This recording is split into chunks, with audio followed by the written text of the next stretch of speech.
And I will, let me do a little business here and then we'll get, here we go. We're on the air and welcome to our show. Today is Friday. It's May 25th, 2012, and this is Crooked Doctors. We're broadcasting from Manhattan, and I'm pleased to say that we're also broadcasting in Brooklyn. Brooklyn Public Access TV picked me up. We have a guest today. His name is Captain Michael McPhillips. Would you like to say hello? Hi. I'm going to put your photograph up on the screen. This is Captain Michael McPhillips, and there's a sense of urgency because I understand Captain McPhillips. Do you want me to call you Mike? Michael's fine, yes. Okay, Michael. You help John Feal with the Feal Good Foundation, is that correct? Correct. Okay, so when I needed help, I went to the Nassau County Civic Association, and they're wonderful people. I'm going to show their website in a minute. Right now, you're on screen, and our viewing audience in Manhattan is looking at your photograph. But when I got into trouble, I asked the Nassau County Civic Association for help, and one of the things that they asked me to do was they invited me to their meeting. They helped me get my message out. I asked them to make phone calls for me. They did. And when I went back to them and said, what kinds of things can I do to say thank you, they said, find other people who need help and help them.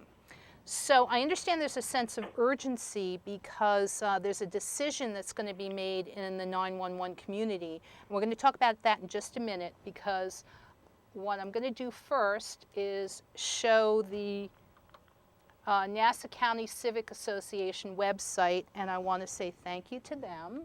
So we're looking at their website, and here we go. This is their website. Now, I don't always agree with these guys, but on some issues we do agree. On other issues we have lively debate, but they try to do the right thing, and they try to be moral and just and help folks, and they're against crime and corruption. Well, who's for crime and corruption?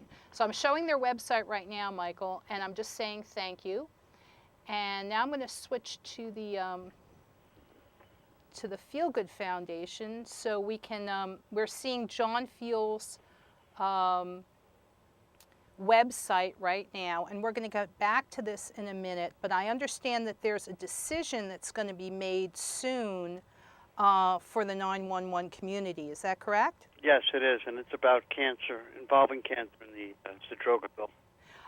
So what I'm going to do is I was asked by Alex Sanchez to come down to 26 Federal Plaza in February when John Field and a bunch of other folks were speaking, addressing the STAC committee, and that's the Scientific and Technical Advisory Committee. Is that correct? Correct, for NIOSH. And tell us what NIOSH is. NIOSH, I guess, is the National Institute on Diseases. The exact breakdown of the acronyms I'm not quite sure on. But there's a decision that's going to be made. You know, you guys are in the 911 community. You're first responders. I'll ask you to tell us a little bit about your story. And one of the reasons why you touched a nerve here at Manhattan Neighborhood Network is because your people are dying. And John Field is one of the leaders in the 911 community, and he addressed the Scientific and Technical Advisory Committee that's providing recommendations to a decision maker. And that decision maker in June has to decide whether he's going to add medical coverage for 911 first responders who get certain types of cancers. Is that correct? Correct. There's 45 different types of cancer that we're asking to be included that are all absorption cancers. So we have 911 first responders. They're exposed to all kinds of poisons. They, I think the correct technical term is that these poisons were aerosoled. They were Correct. Breathed in. They were ingested. And now we're seeing all kinds of diseases, including cancer. And there's a decision that's going to be made in June. And I'm going to play for you guys a I want to jump right in. John Field addressed the Scientific Advisory Committee. Alex Sanchez, who's director of United We Stand, asked me to be there, and I filmed him, but I also filmed John. So it's very moving. I mean, I showed this this video that I made to one of the TV producers here, and I think the both of us just almost cried. But basically, what John says is, you know, our people are dying, and we need medical care, and I don't have time to fool around. Is that correct so far? Yes. Okay, so we're trying to help you get the word out because we're trying to let this gatekeeper know. I believe his name is. Let me put your picture up again before I get to. I believe his name is Dr. Howard from Mount Sinai. Is that correct? Correct. Okay. And he's for it, and he's been very, very helpful with the 9/11 community. I might add so. Okay, so that's good. So Dr. Howard's doing the best he can. Let me play. If you go to Crooked Doctor, if you go to YouTube, you're going to come to my Crooked Doctor's channel, which is right here. I'm showing that right now, and I understand you have your own little Crooked Doctors in the 911 community, and we'll get to that in a minute because I understand that the bill that was passed to provide health care. Is called the Zadroga bill. Is that correct? That is correct. Named after James Zadroga. And he was a police officer, I believe? Correct, who died of 9/11 illnesses. And there was one or two Crooked Doctors who had some not very nice things to say about Officer Zadroga. Is that correct? I believe so. I don't really know the detail? I don't know all the information on that, to be perfectly honest with you. Well, in any case, your bill was named after Officer Zadroga, and this is the bill that provided health care to 911 first responders. Is that correct? Yes, it is. Okay. So I have some Crooked Doctors that I'm dealing with, and you guys have had your experience with Crooked Doctors. When I went to Jersey City to try to take care of some of my business, I had to ask a couple 911 first responders to help me.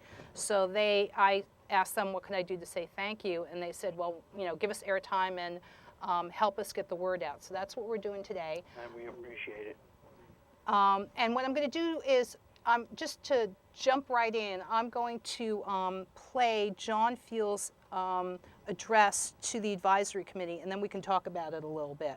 So I'm pulling this up on, if you go to YouTube and in their search bar you type in Crooked Doctors, you're going to come to my channel, and I posted this. So let's just get to the, let me cut to the chase and let me play it for the audience. And this is John Field asking the advisory committee to please add certain types of cancers to. John Field is a 911 first responder. He addressed the Scientific and Technical Advisory Committee of the World Trade Center Health Program on 15 February 2012 to urge that cancer, or at least certain types of cancers, be added to the list of World Trade Center related health conditions. Our next commenter is John Field.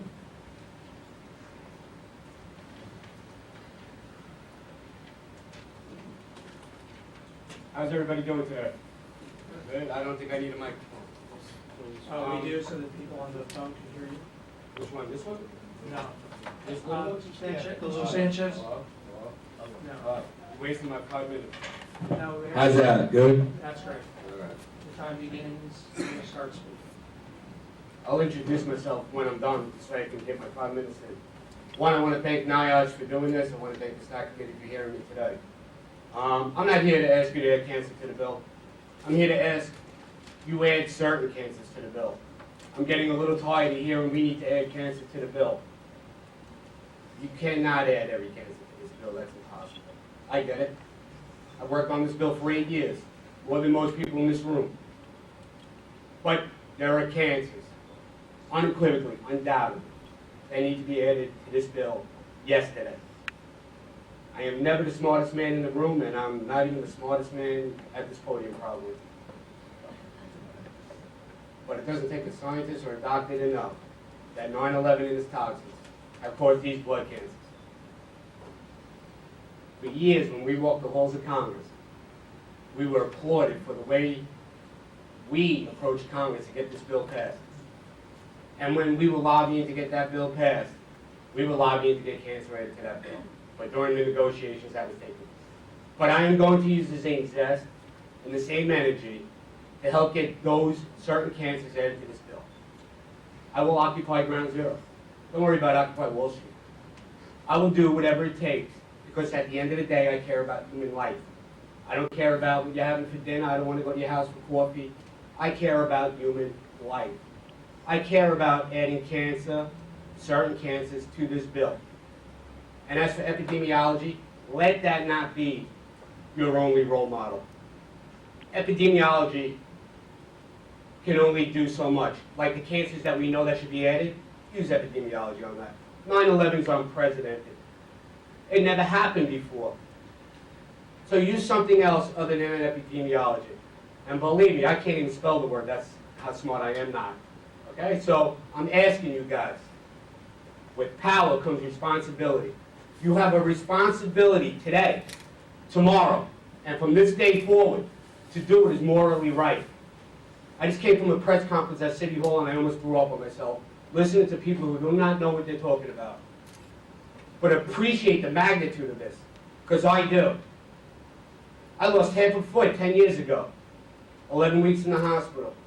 I'm lucky, but I feel guilty that I can go to Sheila and say I want to apply for the Sedroga bill because I lost half my foot. Boo-hoo. Say that to John Walcott or Arthur Noonan, who have leukemia and blood cancers. That should be added yesterday. You're playing God right now. Our fate is in your hands. I am the nicest guy in the world. I want to be your friends. But like I told every member of Congress and every member of Senate when I met them for 8 years for this bill, I will do whatever it takes to get cancer added to this bill. Thank you. Thank you very much. You guys are stuck with it.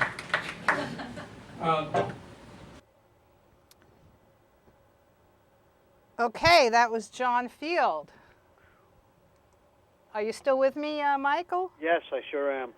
And you know, I was invited by Alex Sanchez to come down, and I made a video of him also, which was very moving. But when I show this video to some of the TV producers here at my station, one of them just, you know, almost cried.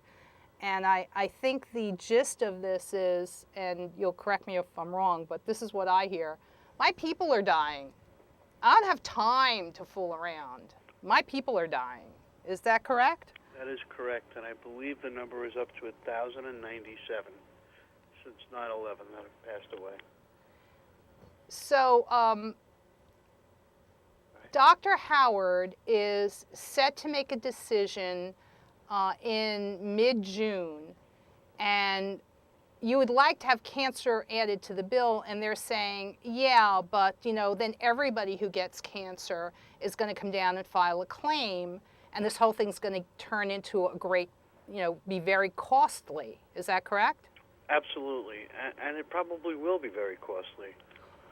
And what you're trying to say is, you know, we really don't care about that right now. The first thing on our minds when we were rushing down to the World Trade Center coming down was not, gee, you think it's going to cost us a few dollars? Was that the first thing on your mind when you were? No, it wasn't. The first thing was to save everybody, get everybody out that we possibly could. Do you want to tell us a little bit about your 911 first responder? Is that correct? Yes, I am. Do you want to spend a few minutes and tell us a little bit about your story? Yes, I was the port captain for New York Waterway. They are the ferry service between New Jersey and New York, basically. And they have some New York to New York routes. On 9/11, it was about 8:50 in the morning when I got a call from one of the captains that the World Trade Center was on fire. I immediately got the president and vice president of the company and took a boat down which I ran myself with a couple of mechanics as deckhands. And we got to the tower as the second building hit. On 9/11, New York Waterway had 21 boats running, and New York Waterway by itself evacuated over 269,000 people from Lower Manhattan. Wow. Maritime community evacuated 500,000 plus, the largest marine evacuation in the history of mankind. It was larger than Dunkirk during World War II. Wow. And, we also did the support for, after the fact, troop deployment, supplies, everything down to ground zero. So. And one of the things that I learned when I talked to, I had a couple people in the 911 community help me when I was doing some stuff, and they said, listen, could we have some airtime when we need it? And you can say thank you by giving us airtime, and you can say thank you by giving us information, preferably in the form of expert witnesses. So I got one, and one of those, if you look on my Crooked Doctor's channel, is an architect. And one of the things he shared with us was that in those buildings, and I was unaware of this until he educated me, in those buildings were, for example, plastic pipe. And when that plastic pipe got heated, it combined with water vapor in the air to make hydrochloric acid. And you folks inhaled this, correct? Yes. So thousands of chemicals we ingested. Ingested, inhaled. So now you're saying, look, it's 5 years out, 6 years out, 8 years out, 10 years out, and you're starting to see cancers. And we need health care. Please add this to the Zadroga bill, which will provide health care to our people who are dying. Is that correct? Correct. And just the economical hardship on these families, mine included, is just unbelievable. Our co-pays, my wife works. I'm very fortunate, so I have a really good insurance. But still, my co-pays probably run, close to $10,000 a year. That's a lot of extra money. And I'm not alone. I'm just one of, thousands that are suffering. So one of the champions of your community, I'm going to change the website now to show John Feal's website. This is the Feal Good Foundation. And John's been walking the halls of Congress for how many years now? 8 years. 8 years. And, I'm telling you, this guy has earned a lot of respect because he's just like, I don't care what people say about me. I don't, I'm not, once this happened, I don't do the bourgeoisie middle class lifestyle anymore. He's like, I don't care about coming to your house for dinner. I don't want to have coffee with you. My people are dying. Give me health care. He's knocking on doors. I don't think he cares what he wore yesterday or where he's wearing today. He's just, his life really changed to my people are dying. Give me health care. Put certain types of cancers into the bill. Is that correct? Correct. Okay. And it's all the absorption cancers, the lung cancers,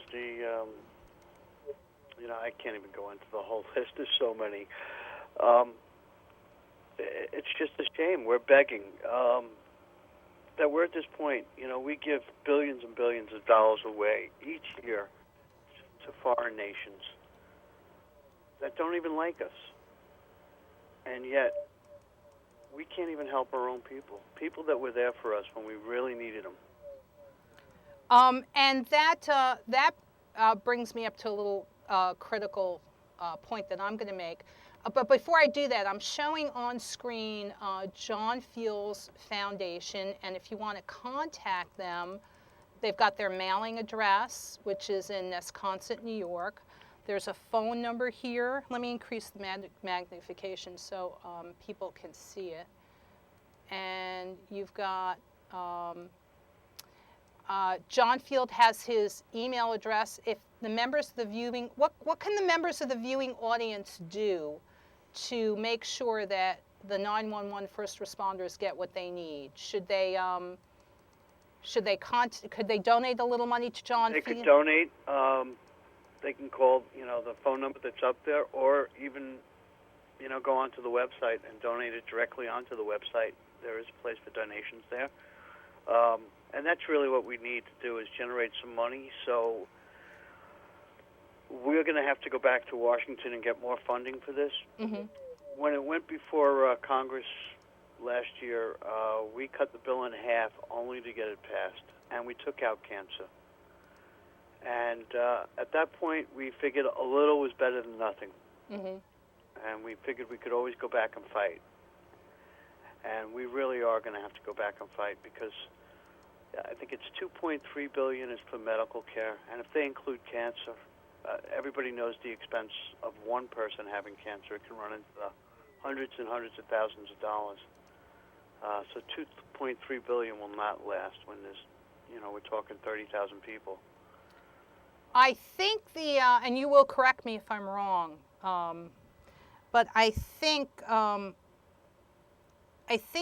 what's scaring government is that not only if you start adding cancers to the health care that would be covered under the Zadroga bill, but if you started talking about the mutagen effect, because as I understand, and please correct me if I'm wrong, that from inhaling all these many poisons, that the children of 911 first responders and the grandchildren and generations in the future could be subject to birth defects from mutagens because their DNA has changed. Is that correct? Absolutely. And that's been proven already with some of the first responders' children. So they have an increased rate of asthma, and they have other health issues and learning disabilities. So when you start thinking about, how much this could cost, and, I'm going to say this with respect. If you start thinking about how much this could cost, this thing's turning into a great big money suck. So do you think the government is afraid that, if we don't provide cancers, if we let people die, if we try to appease, shove this under the rug, maybe the people who need help will die, and then we won't have to deal with them because if we have to start shelling out the kind of money that it's going to cost, then folks are going to start asking, well, why did this happen? And then we got to get into failed American policies. Do you think that's might be? I think that's probably part of the issue, but it's hard to say what's exactly on their mind. I think they're embarrassed by it. Mm-hmm. I think they're embarrassed by the fact that even though President Bush was down at ground zero telling us he would stand by us, that they didn't. And I think our government is embarrassed by us now. And it's a shame. It's a shame. I think they're also embarrassed because our foreign policy in the Middle East is not making things better, it's making things worse. So I'm actually, this is how I got into a little trouble.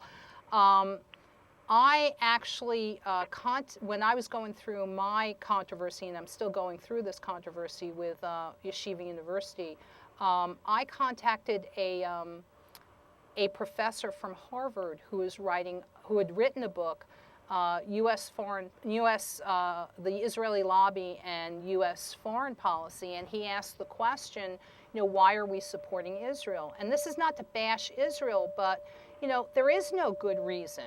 And we're not attacked by the Muslim world because they hate America per se. They just don't like what's going on in the Middle East, and they don't know what else to do but attack Israel's backers. And since America backs Israel, they attacked us. And I think that's part of it, but also the fact that they want to spread the word of Islam. And that's really the bottom line. They want to spread Islam, and it's the fanatics. I've spent a lot of time, I've lived in the Middle East. Okay.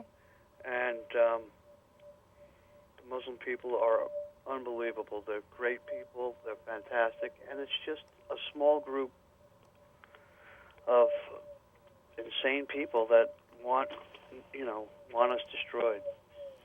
For the most part, they are very kind and very giving people. Yeah, I know that the purpose of this show and the Feal Good Foundation is to try to get the 911 first responders what they need. But the magnitude of what we need is so large that, I think the government elected officials are afraid of asking, well, how did this happen? Why is it costing so much? And it's not just money, but time, energy, lives. Why is this happening? Because we've got a failed policy in the Mideast. I know there are a lot of people who don't like me saying it. It's a reality, though. Yeah. If it was working, 9/11 would never have happened. Right, and we wouldn't have, we wouldn't have had angry, frustrated people before. And then, now here's where I get into trouble. So I'm going to add this disclaimer. This is my personal opinion. This is not the opinion of the Feal Good Foundation or any 911 first responder. I'm giving you a disclaimer. Because I'm writing, when I was, I was deceived into attending Yeshiva University's medical school. They told me they were non-denominational. They're not. They're a Zionist they're Zionists. It's not anti-Semitic, to tell the truth. Had they simply been honest with me, I would have gone to another school. But as I started researching my case, what I discovered was, I sort of stumbled into a PhD thesis that in political science, which I didn't mean to, but I am in effect writing the Israeli lobby and U.S. domestic policy, because I discovered a work that's the mirror image of what this Harvard professor and his counterpart at the University of Chicago had written.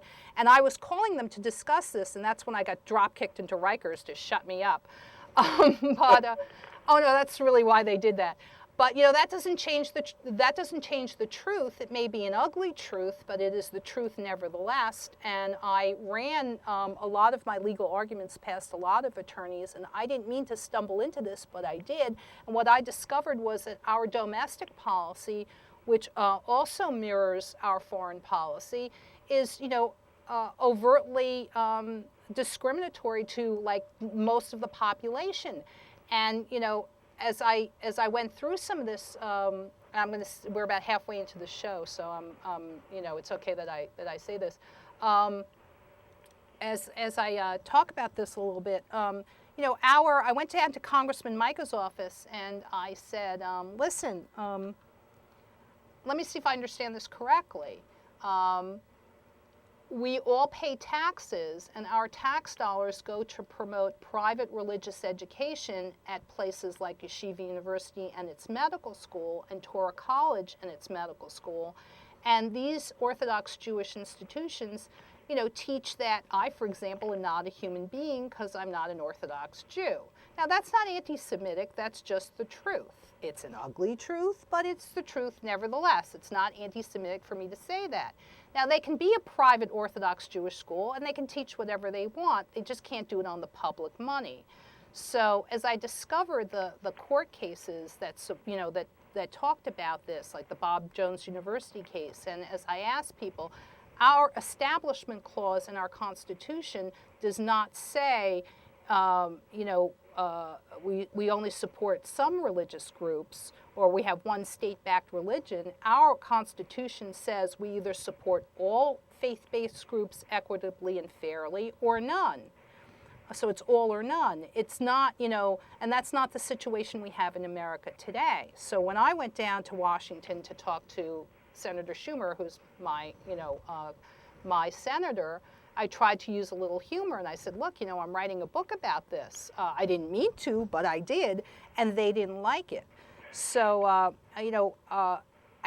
think the issue here is when you start looking at failed foreign policy, and I'm bringing out that it also shows failed domestic policy, and they go hand in glove. These are issues that the Jewish community doesn't want me to talk about. So I get a lot of threats because of this. So I'm thinking that, we're bombed because the way that the Palestinians express their anger and frustration with what's going on is they attack Israel's backers. And in this book, U.S. Foreign Policy and the Israeli Lobby, the question is asked, why do we support Israel? And there isn't a reason. So when I ask the question, why do we have these double standards in education, I'm writing a book that says there is no reason other than we have racist policies, and that's not anti-Semitic. And just to flesh this out a little bit, I called up people like Mr. Mikey Weinstein of Military Religious Freedom Foundation as I was putting together litigation points, and he agreed with me. He had gone down to Yeshiva University. He had, talked to those folks, and he had said, Lydia, these people are bigots. Just say it. Stop dancing around it. So I said it. But do you kind of get a sense of, we've got failed foreign policy, we got failed domestic policy, and none of this is serving anyone well. And look at the cost that we're paying.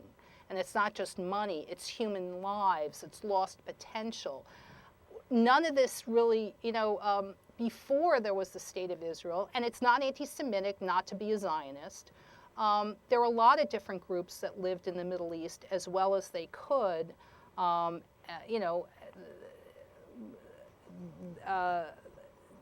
They're not, there are members of the Jewish community that don't support the Zionist state. Okay, so I think one of the reasons why, we'll give the 911 first responders some money and then hope they go away is because if you really start dealing with the cancers and the mutagens and our failed policy, this whole thing is going to start having the American people look at why are we doing this, and that's scaring our government officials. What do you think? I think it should scare them. What they've done with us is just horrific at best. It's costing lives because we're not getting the proper care. If you go to a health center and you have cancer, it's up to you to take care of through another doctor, and not through the 9/11 doctors. And it's just common sense. It's no different than Agent Orange during World War II. I agree with you, and there were a lot of people who didn't want to look at, what happened during, who didn't want to look at some of the criticisms in the Vietnam War also. But thank you for that. I think if we start looking at what this thing is costing in lives and in lost potential and in birth defects that could go, generations into the future, there's got to be a better solution than we're going to continue policies that are discriminatory towards like 97% of the American population, that we're going to continue failed foreign policies in the Middle East. I mean, we didn't just get bombed once. No, we didn't. We got bombed twice, and we have failed policies where, and here's where I'm going to get a little more controversial. When I bring this up as Yeshiva University, and again, it's not anti-Semitic to tell the truth, but as the some bigots who are associated with Yeshiva University persecute me through life, some of the issues in my case were being brought out in a Jersey City court case. I actually had an Israeli confess to immigration fraud on the witness stand in front of 2 judges, and nothing happened. And I'm like, I'm in Hudson County where it's 40% Spanish, and I'm sitting there going, you gotta be kidding me. If a Spanish person had confessed to immigration fraud and lying to Homeland Security on the witness stand in front of 2 judges, how fast, Captain McPhillips, do you think that person would be deported? Probably before the courtroom adjourned. Right, and I'm like, so, you got to explain to me why we're perpetrating these racist policies. I mean, they're not serving anybody well, and it does touch a nerve with me and my family, because my mother worked very hard to come to this country when she emigrated from Europe after World War II. It took her years She had to speak the language. She had to learn how the American government worked. She had to demonstrate she was a person of good moral character. She could not go on the welfare rolls. She had to have a job waiting for her. She had to have a place to live. She had to have people who were willing to come forward and say if she gets in any trouble, like their crimes are committed or she tries to become a deadbeat, we will be responsible for her. So, my mother took it very seriously to be able to come to America and have a second chance in life and live the American dream. It's breaking her heart to watch her daughter's life being destroyed by some of the same dishonest tactics that were used in repressive countries, and it's happening to her daughter in America, and that's just not fair. And this is the last place you would expect it to happen, is here in America. Yeah. And it does happen, and you can look at, hundreds of people on death row that have been exonerated because of DNA. Also true, and we had talked as we were, I'm going to go back to John Feal's website. We had talked a little bit, and you asked me a little bit about me, and we had talked about how I was a medical student at the Albert Einstein College of Medicine, and I was expelled without a fair hearing. So, you were like, you can't believe this is happening in America. I'm like, I can't believe it's happening in America either. Are these the American principles that 911 first responders are dying for? Absolutely not. No. So, not only should we give the 911 first responders what they need, which is going to be very costly, but we should make sure it doesn't happen again. And if that means that we have to go to the United Nations, I'm going to have to go because I've got all 9 medical schools in the state of New York since the dawn of time that have never given a medical school student a fair hearing. We talked about this a little bit yesterday when I was setting up the show. I was illegally expelled from the Albert Einstein College of Medicine of Yeshiva University without a fair hearing, and I was shocked when I went to the State Attorney General's office and talked to highly placed attorneys, and they sent me off to check the policies at all 9 schools. And I discovered that there's never been a fair hearing for a medical school student in the state of New York since the dawn of time. And if I have to, I will ask John Feal to help me go to the United Nations. Do I really have to go through these extremes to get medical students a fair hearing, do you think, Captain McPhillips? No, I don't think you do. I really think, the Americans have to start voting through their heart, not through their party, and do away with the 2-party system. Or start. I think it's. I think we agreed about this when we were talking yesterday. It's not about party affiliation. It's not about labels. It's about trying to do the right thing,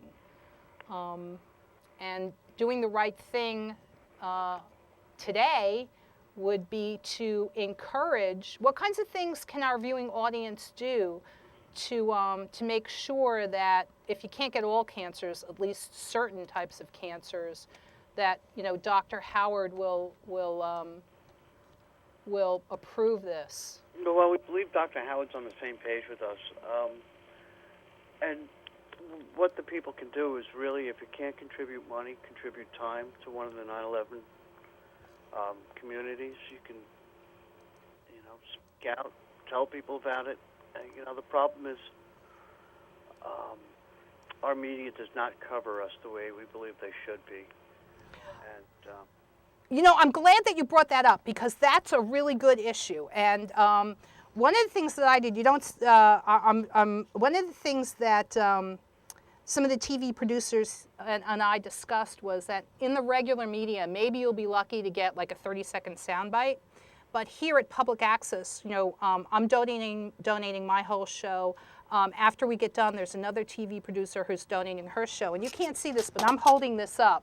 I've got DVDs here, and what we can do is make literally hundreds, thousands of DVDs and hand them out as sort of, this is my little field manual for techniques of activism.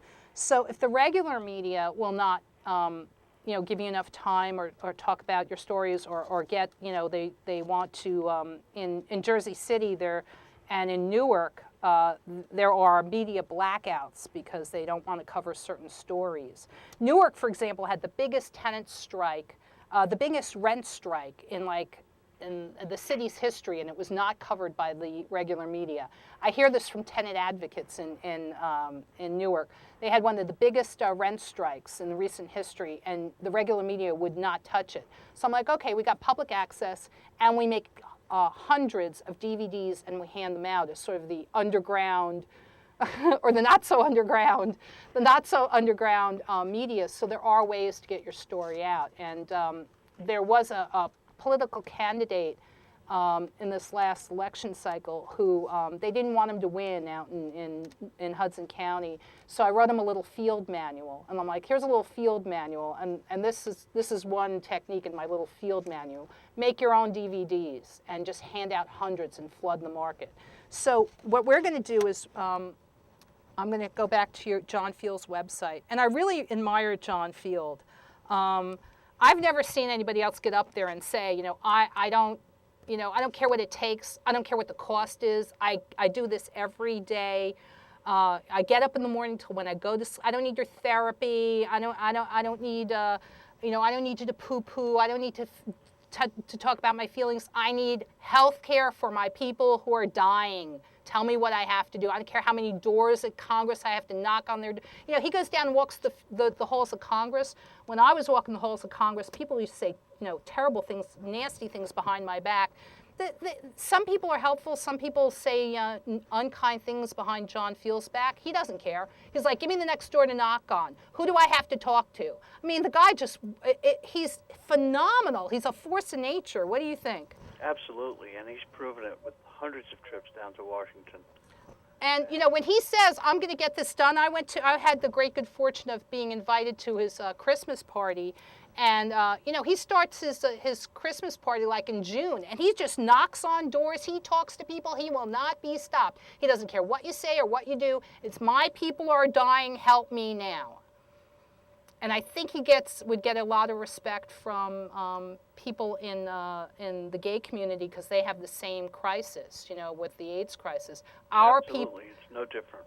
Our people are dying. We don't have time. This is how they got some of the laws changed.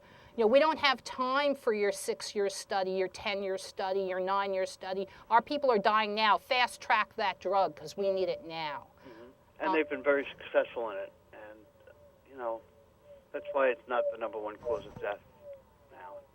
Correct. So, I think that's why you're striking a chord with people who have faced death. We need this help now. So I've got John Feal's website and his email address up there. It's the Feal Good Foundation. If you'd like to donate a few dollars, you can. I've got Sean's. Sean is your attorney. Correct. He's also, none of the board members, nobody on the board of directors for the Feal Good Foundation is compensated in any way. It's all our time is donated, So along with John's time. And John literally puts in 16 to 20 hours a day, 7 days a week for this. So I've got. Can you pronounce Sean's last name for me? Reardon. So it's Sean Reardon is the attorney. Correct. And I've got his phone number up there, and I've got his email address. And if you'd like to donate a few dollars, or if you don't, if you don't have money because it's a hard economy, donate your time. Do you think that some doctors could donate their time a little bit, the way attorneys donate their time? Absolutely. The funding is limited at the Centers of Excellence, the Center of Health, for the 9/11 first responders. So if a doctor can donate his time, that would be fantastic. Okay. And some of the 911 first responders are still working through a lot of trying to get their disability and their other claims. So could we expedite that too? That would be great. With all due respect, it's nice that we have a memorial, but shouldn't we provide for people's basic needs for food and health care and shelter before we worried about, people come first. If it was up to me, I'd leave the hole in the ground. And I know I'm going to get a lot of criticism for this. No, but you're right. You know what? we haven't taken care of the people that made the hole in the ground, cleared it out, picked up all the body parts. I mean, I hate to say it like this, but we were down there. We needed the financial system up in America in 1 week, and we did it. It's just mind-boggling that it's taking so long. It shouldn't, and it shouldn't. And God bless John Field, because I can't imagine what it's like to get up every day. And actually, I can imagine what it's like because I'm fighting the good fight too. And one of the things that I had to do was, I know what it's like to have gatekeepers like slam the door in your face, lie to you. I'm going to put in my little plug, just what I've got. Mary is the she's one of the members of Judge Patterson's staff, and I asked at least 2 weeks ago, I called Mary up and I say, I need to have an appointment with Judge Patterson. What he's done is wrong. It hurts me as a former medical student. It hurts every student who comes after me. What this judge did is wrong. I want an appointment. I want to be in his office. I want opposing counsel there. I want the marshals there. And I want that judge to look at me and explain to me why he's upholding a fabricated ruling that hurts me and every student who comes after me, and why he can't take the proper corrective action to correct that falsified ruling. And what I got is Mary on audio tape admitting that my request for an appointment was never put through because she's a gatekeeper who stopped it, and that's wrong. So Mary, I'm going to make you famous because I'm going to publish this audio tape all over the internet so I can get my meeting with Judge Patterson. So I know what it's like for John Field to be hitting his head against a wall for years trying to do the right thing, which is why when I hear him speak, it moves me to tears, and why I believe John Field gets a lot of respect. Well, he certainly got my respect. How are you doing out there, Captain McPhillips? I'm doing great. I really enjoy doing the show. It's so important to get the message out. What else can you, what kinds of things would you like to see our viewing audience do? Because I always encourage people to take an action step. So we've got, you can donate some money to the Feal Good Foundation. I understand you're having a gala event. The gala event is July 26th. Okay. And, there are seats available. It's $200 a person. All the money goes towards the first responders and their families. And Feal Good Foundation has donated over $1 million so far to the first responders. I'm going to go to your homepage, and I think you've got oh, here it is. Here's the event. I'm going to pull up the flyer. This is the flyer for the event, and let me just increase the magnification so everybody can see it. You guys are having a fundraising event. So, and this is going to be, I'm showing the flyer, so let me just put it up there. You're having it on Thursday, July 26th, 2012, and it's going to be at the, just 1 second, I want to increase the magnification a little bit so we can all read it together. It's going to be at the Watermill Inn in Smithtown, New York. Correct. And it's going to be from 7:30 to 10:30. You guys are going to have some dinner and some awards. You're going to thank a few people. Mm-hmm. And you would like, if you can't be there, donate a few dollars. If you would like to come, this is going to be their gala event. And let's see who you got. Let me just increase this a little bit. You've got John Field, his phone number. I've pulled up his, oh, how brave. Not only does he give you his phone number, he gives you his BlackBerry number so everybody can call. Do you want me to read those phone numbers for the viewing audience? That would be great. Okay, so you've got John Field. He's at 631-724-3320. He can also be contacted at 516-901-7427, and we've got his email address, which is field, F-E-A-L, 13 at AOL.com, and that's his gala event. So if you're, he's honoring some people who have, still got tickets left? Yes, we do. We're honoring several people. The first and most important is probably Dr. Benjamin Luft, and he is one of the doctors at the Islandia Center of Excellence for the 9/11 community, and he's given so much time and given so much of himself to us. Mm-hmm. Okay, so we've got Dr. Benjamin Luft, and you want to say thank you to him. Mm-hmm. And you've got some other people you're saying thank you to. Dr. Errol Tulane Jr., who helped us with the 9/11 Wall of Remembrance. For all the people who have perished, all the first responders, I should say, who have died, are being put up on a wall out in Islandia. Their names are carved in granite, and it's very similar to the Vietnam Memorial. So we've got you've got doctors here. I'm showing the list of doctors that you're going to say thank you to. Mm-hmm. These are your honorees. So if you'd like to join John Feal at his gala event, let me get the date again. Hold it. I'm actually showing on air your flyer. So let me just. It's going to be July 26th.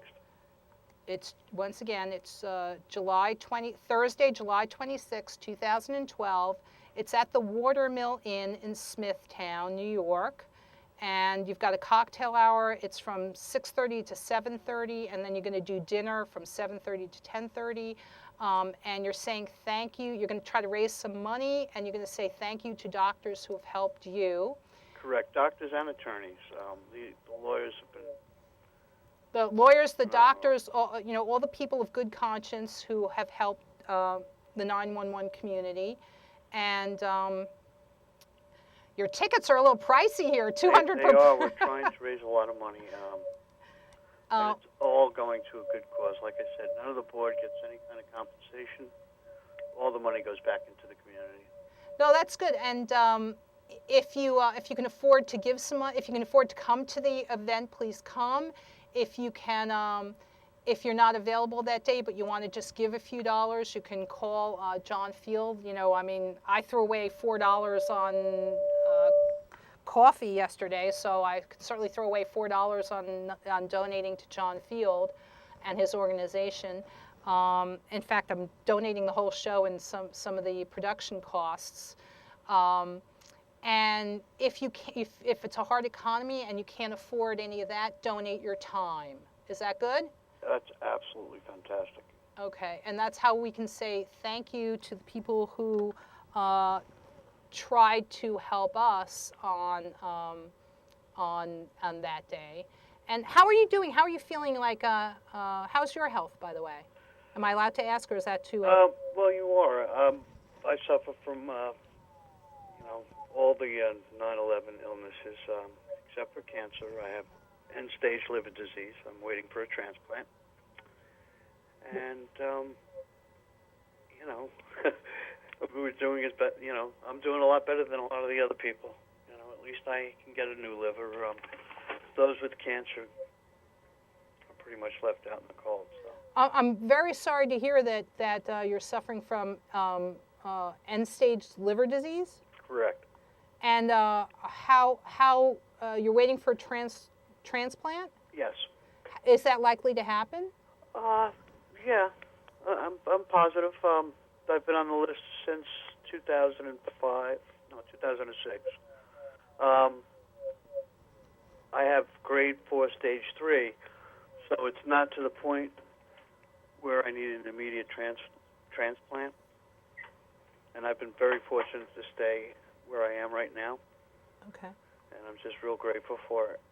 You sound like you're in pretty good shape. You sound like you're upbeat. It was wonderful talking to you yesterday. I had no idea when I first talked to you that you were suffering from end-stage liver disease. I'm very sorry. Well, you know what? It could be a lot worse. I could have one of the cancers, and thank God I don't. The health issues that you're suffering from are 911 related. Is that correct? Yes, all my health issues are. I have glass nodules on my lungs, on both lungs, scarring on the lungs from being down at ground zero. You have scarring, glass nodules, so you've got the evidence that you breathed in all this poison. Is that correct? Correct. Mm-hmm. Okay. So, once again, when I hear John Field say things like, I don't care about all that other stuff. My people are dying. Please give me health care. Please give me what I need so that these people won't die. And I know people don't like it when I say it, but, I was fortunate enough to be invited to a few events, and they're like, we don't want it brushed under the rug. We don't want it to take so long that we die, so then you don't have to, pay for the health care that will keep us alive. John Field's people are dying. Our people are dying. Give them health care. What else can we say? It's all New Yorkers. You got to remember, we're the ones that pulled you out of the burning buildings. We're the one that fished you out of the waters when people started jumping in the Hudson River to get away from the building collapse. We're the ones that took you over to the triage when your clothes were melted to your bodies. That's all stuff we did on 9/11 and the days thereafter. And, we were there for us, for you, so let it, be here for us. Call your congressman, call your senator, get on the phone and start saying, something's got to be done immediately. With great respect, it's not just New Yorkers, because I was living out in Jersey City for like 5 years, and there are 911 first responders out in Jersey City. The Jersey is probably the largest. I was working in Jersey. I mean, that's where New York Waterway is based out of, and every one of my crew was from Jersey, not from New York. So would you like us to call up Senator Schumer and say, Senator Schumer, we need help, we need cancer added to the Zadroga bill yesterday? Not tomorrow. Yesterday. Yes, absolutely. Call anybody you can. Just get the word out there. Get the message passed. Okay. And they're not covering every single cancer. They're just covering just the absorption cancers, which is a total of 45 different cancers, and I don't have the list in front of me to tell you exactly what they are, but the lung cancers, the leukemias, things that couldn't have come from anywhere else. So these are just the absorption cancers. You're seeing cancer in higher than a normal rate. I hate to say normal rates, but you're seeing cancers starting emerge from the 911 first responders. It's directly related to the poisons that they inhaled, and the absorption cancers, you want them added to the bill. And you don't want to hear anymore, it should be added, it should be added. We want it done yesterday because, as John Field says, my people are dying. Give us the health care that we need. Is that correct? That is correct. And, Schumer and Gillibrand have been fantastic. But they need the support of the people in order to get things done.